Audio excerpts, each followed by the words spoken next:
Salut à tous, c'est Denis de votre agence Koh Samui pour français. Aujourd'hui, petite vidéo, je vais faire une mise à jour des conditions d'entrée en Thaïlande. Là, nous sommes au mois de février. Donc voilà, j'avais déjà fait une vidéo en novembre. Là, ça a légèrement changé. Donc voilà, je vais essayer d'être clair, rapide et précis pour vous expliquer tout ça. Donc, première étape, il faut trouver l'hôtel. Donc, hôtel SHA Extra Plus. Vous repérez l'hôtel de votre choix qui correspond à votre budget sur Agoda Booking. Mais vous ne réservez pas sur ces sites.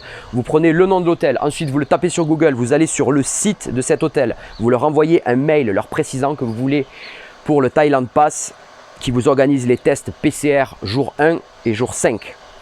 Directement, ils vont vous envoyer un lien où vous allez pouvoir régler en ligne ces tests. Et après, de suite après, avoir le document avec la confirmation que vous avez bien réservé hôtel et test, ce document très important que vous aurez besoin plus tard pour le Thailand Pass. Simple et efficace. D'ailleurs, je vous mets là, juste là, un lien d'un site internet www.asq.in.th qui organise des packages comme ça où tout est déjà sur le site. Vous pouvez aller jeter un coup d'œil. Le site, il est pas mal. Étape numéro 2, souscrire une assurance Covid qui vous couvre à hauteur de 50 000 $. Il y a des cartes bleues qui le font, donc vérifiez auprès des assurances de vos cartes bleues, vérifiez auprès de vos assurances. Pareil, si vous ne trouvez pas et si vous n'êtes pas assuré, vous devez prendre donc cette assurance à part. Je vous conseille toujours sur ce site www.asq.in.th, il y a une petite rubrique assurance. Vous cliquez, vous réservez, vous recevez le document, vous payez, boum. Simple et efficace encore. Troisième étape, le vol. Alors voilà, j'ai beaucoup de messages comme ça parce que les gens ne comprennent pas très bien. Donc je vous explique, c'est très simple. Vous devez réserver avec la même compagnie votre vol de France jusqu'à Koh Samui. Vous ne pouvez pas prendre des vols séparés. Par exemple, prendre un Bangkok, Koh Samui séparé. Vous devez prendre tout avec la même compagnie. De ce fait, ils vont vous rediriger directement vers les vols agréés et vous n'aurez aucun problème. Votre Thailand Pass ne sera pas refusé. C'est très important ça. Si jamais vous avez l'option de prendre le vol Bangkok-Koh Samui séparément, mais là, il faut que vous fassiez votre première nuit et votre premier test à Bangkok. Et dès que vous avez le test négatif à Bangkok, là après, vous êtes libre de voyager dans toute la Thaïlande sans problème. Quatrième étape, préparez votre certificat de vaccination. Donc, ils vont vous demander minimum 2 doses avec les dates. Donc, pareil, vous pouvez le rentrer dans le Thailand Pass. La petite astuce, c'est que si vous avez déjà le QR code, scannez-le, découpez-le avec le téléphone, là, vous le rognez, juste ça, et en le mettant directement sur le site de Thailand Pass, vous aurez une réponse beaucoup plus rapide que si vous tapez les dates, tout ça. Donc voilà, petite astuce.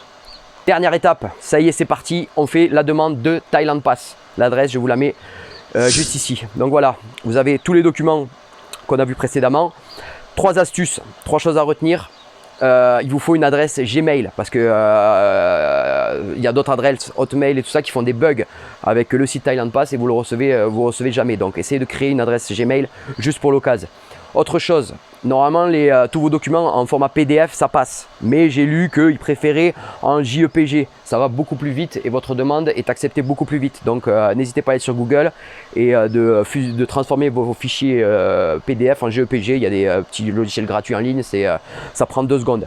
Et autre chose, dès que vous cadrez et que vous scannez votre passeport, vos QR codes, tout ça sur le site internet, ils sont très pointilleux, donc essayez de bien cadrer les choses, que ça ne soit pas trouble, de la meilleure qualité possible pour que votre demande de Thailand Pass soit approuvée le plus rapidement possible. Sachant que je vous conseille de le faire minimum, on va dire, commencer les démarches 15 jours avant le départ. Et la demande de 15 jours avant le départ, on va dire une semaine pour avoir tous les documents, vol, hôtel, tout ça. Et après une semaine après pour la demande de Thailand Pass. Ils disent que ça met maximum 7 jours à arriver. Donc voilà, vous avez tous vos documents. Il ne manquera plus que le test PCR 72 heures avant le départ. Et c'est parti, vous pouvez venir à Koh Samui.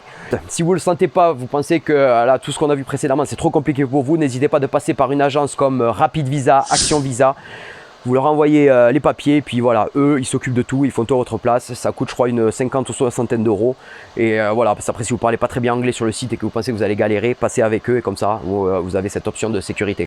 J'espère que cette vidéo ne va pas être d'actualité trop longtemps et que les formalités vont vite être simplifiées là, avec les semaines à venir. Donc voilà, je vous tiendrai de toute façon informé. Donc n'oubliez pas de liker ma page, de me suivre sur les réseaux sociaux, Facebook, Instagram, le site internet www.kosamuipourfrançais.fr. Voilà, et puis surtout de vous abonner bien sûr sur ma chaîne YouTube pour les prochaines vidéos, les conseils. Et n'oubliez pas de me contacter dès que vous arrivez à Koh Samui. Je vous organise les vacances le mieux possible, je vous donne les meilleurs conseils, les excursions au meilleur prix, tous les bons plans. Et voilà, vous avez l'intermédiaire qu'il faut à Koh Samui, c'est moi. A bientôt les amis, Sawadee Kap.